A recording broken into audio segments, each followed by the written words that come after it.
Today, we're unlocking something that quietly defines every part of a human life: the art of listening to understand. From relationships and friendships to workplace and even global politics, so many conflicts come down to one thing: we don't hear each other. We react, we defend, we prepare our answers while the other person is still speaking. But behind all that noise is the truth we've forgotten: that real listening can heal more than advice ever could. Did you know that most of us never truly listen? We hear the words but not the meaning. We respond but not from understanding. Sometimes when someone says I'm hurt, we hear you're blaming me. When someone says I just need space, we hear you're leaving me. Our reactions build walls while what we really want is connection. So, what if the greatest skill we've lost isn't speaking but truly listening? There is a world hidden in plain sight.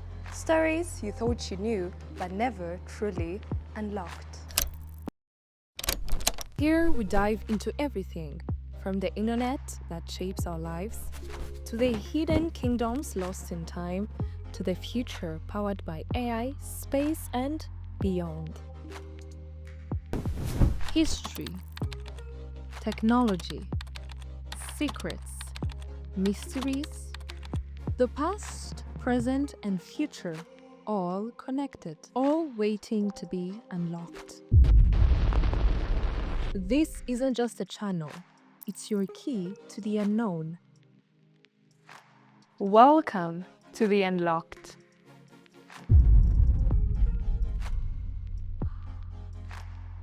Listening might feel natural, but it's one of the most unnatural things our brains try to do. When someone speaks, your brain processes their words through several regions: Broca's area, Wernicke's area, and the default mode network. That network also generates self-referential thoughts, the me voice in your head.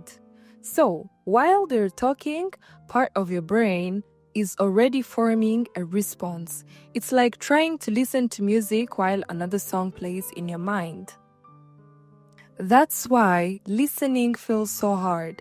It's not about your hearing, it's about your attention. Every reaction has a story. When someone says something that hurts, it's not just their words we react to, it's the memory those words touch. Psychologists call this emotional filtering. It means your brain compares what you hear now with everything you felt before.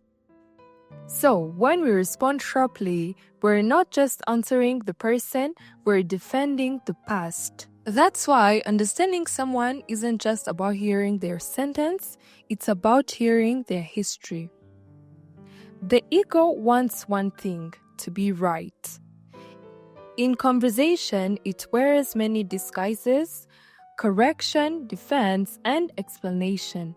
But beneath all of it is fear. Fear of being unseen or unvalued. When you listen just to respond, the ego wins. But when you listen to understand, connection begins. Empathy is not saying, I know how you feel. It's saying, I'm here and I want to understand how you feel. Our brains are wired for this. Neuroscientists call them mirror neurons, cells that allow us to feel what others feel. Empathy is not pity, it's presence. It's the courage to sit in someone's storm without trying to control the weather.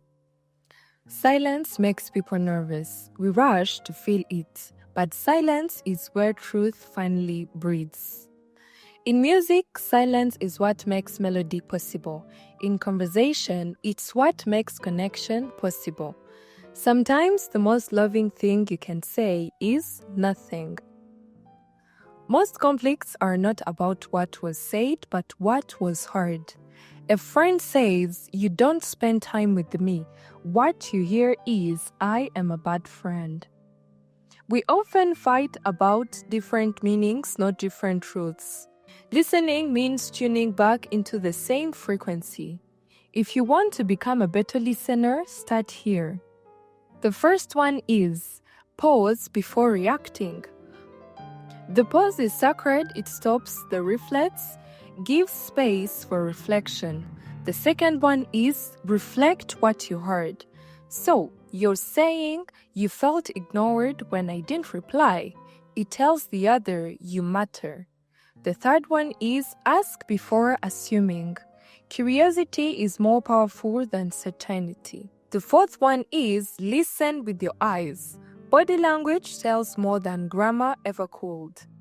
The fifth, which is also the last one, is listen beneath the logic. Every complaint hides a feeling. Every argument hides a need. Therapists say people don't need advice. They need to feel seen. Listening is emotional oxygen. When someone truly listens, their body literally calms. Cortisol drops, heart rate steadies, and the body whispers, "You're safe." That's how listening heals quietly, chemically, and completely. In love, listen not to fix, but to understand. In family, listen to feel, not to win.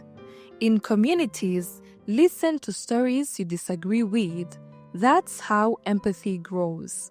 A world that listens doesn't mean we all think alike. It means we honor the humanity beneath every opinion. But before we can listen to others, we have to listen inward. If your mind is full of self-judgment, comparison, and guilt, you'll project that noise onto others. Meditation, journaling, solitude, they don't isolate you, they prepare you to hear the world again. Imagine if we taught children how to listen the way we teach them to read. If leaders listened before speaking, if nations paused before reacting, humanity won't evolve by speaking louder, it will evolve by listening deeper. Next time you talk to someone, watch your thoughts. Do they prepare, defend, and interrupt? Or do they simply receive? Maybe peace doesn't start with a speech. Maybe it starts with a pause. Thank you for watching. Come back and don't forget to like, comment, share, and subscribe for you to not ever miss our next videos.